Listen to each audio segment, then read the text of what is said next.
Attention, cette émission est laissée à la discrétion de l'auditeur. Les propos et les opinions peuvent choquer. Oreilles sensibles s'abstenir. Richard Martineau. Un animateur pas comme les autres. Richard Martineau. Bonjour, merci d'écouter Cube. Connaissez-vous Ariane Mnouchkine? Ariane Mnouchkine, c'est une des grandes femmes de théâtre en France. Elle a réalisé, entre autres, un biopic, un film biographique sur Molière, un grand film extraordinaire sur Molière. C'est une femme très importante dans le milieu culturel français. Alors, je veux absolument vous lire ce qu'elle a dit, un extrait d'une entrevue qu'elle a accordée à Libération, parce que c'est assez rare une femme de culture et une femme de gauche qui ose émettre cette opinion-là. Alors voilà, Ariane Mnouchkine, voici ce qu'elle a dit. Je nous pense en partie responsables, nous, gens de gauche, nous, gens de culture. On a lâché le peuple. On n'a pas voulu écouter les peurs et les angoisses du peuple. Quand les gens disaient ce qu'ils voyaient, on leur disait qu'ils se trompaient, qu'ils ne voyaient pas ce qu'ils voyaient. Ce n'était qu'un sentiment trompeur, leur disait-on. Puis, comme ils insistaient, on leur a dit qu'ils étaient des imbéciles. Puis, comme ils insistaient encore, on les a traités de salauds. Elle dit, les gens de gauche, les gens de culture, on croyait pas le peuple, on les écoutait pas, on était totalement décrochés. Quand ils nous disaient, eux autres, je m'excuse, mais vos politiques là, sur la drogue, là, ouvrir des centres, par exemple, de piqueries supervisées à côté d'une école, puis à côté d'immeubles résidentiels, ça marche pas. Ça marche pas. Parce qu'il y a plein de problèmes de violence dans le quartier. Non, vous êtes contre la mixité sociale. Vous comprenez pas. On va vous expliquer. Vous êtes déconnectés. Quand le peuple dit, je m'excuse, mais l'immigration massive, là, il y a des gens qui arrivent, là, puis ils vont pas dans les quartiers cossus, ces gens-là. Là. Ils vont pas à Outremont, à Ville-Mont-Royal, ou ils vont pas en France dans le 6e, ils vont dans des quartiers ouvriers. Écoutez, c'est pas les mêmes valeurs que nous. La mixité se fait très mal. On leur dit, vous êtes racistes. Vous êtes complètement déconnectés. Alors là, tu as une femme de gauche, une grande femme de culture qui dit, on les a méprisés, ces gens-là. On les a regardés de haut trop longtemps. Et ça fait, entre autres, qu'aux États-Unis, il y a des gens qui sont écœurés d'Hollywood, puis des beaux donneurs de leçons multimilliardaires qui appuient tout le temps le Parti démocrate, puis qui disent, bon, on va voter comme Trump, à tort ou à raison. Donc, je trouve, quel artiste au Québec, artiste de gauche, excusez le pléonasme, là, c'est comme monter en haut, descendre en bas, artiste de gauche, comme s'il y avait des artistes de droite, là. Mais quel artiste oserait dire ça? Il n'y en a pas. Il n'y en a pas un, absolument pas. Et c'est certainement pas lors d'une cérémonie comme aux Gémeaux qu'on entendrait un artiste avoir des propos du genre. Donc, bravo pour Mme Mnouchkine. Un petit truc que j'ai vu dans le National Post. Alors, je veux parler... Au Canada, il y a une très, très grande crise d'opioïdes, de toxicomanie. Et M.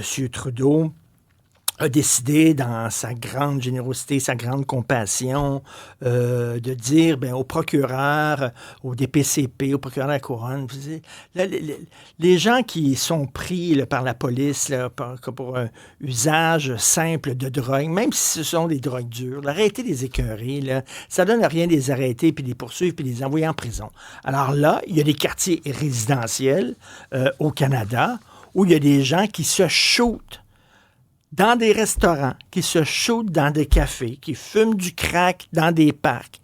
Et les policiers disent, on ne peut rien faire. Alors là, il y a eu une rencontre. Il y a eu une rencontre avec des chefs de police dans une petite ville du Canada, Sarnia. OK?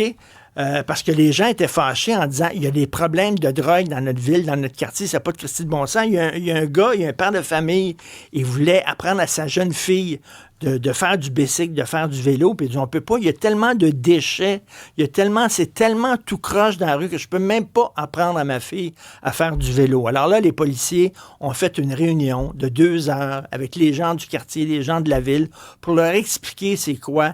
Il dit, oui, c'est vrai qu'il y a des gens qui se piquent sur votre balcon, il y a des gens qui se piquent devant chez vous, puis on fait rien. Mais il dit, c'est parce qu'avec les nouvelles lois qui ont été votées par Justin Trudeau, c'est le chef de police qui dit ça, on peut rien faire, ça donne rien.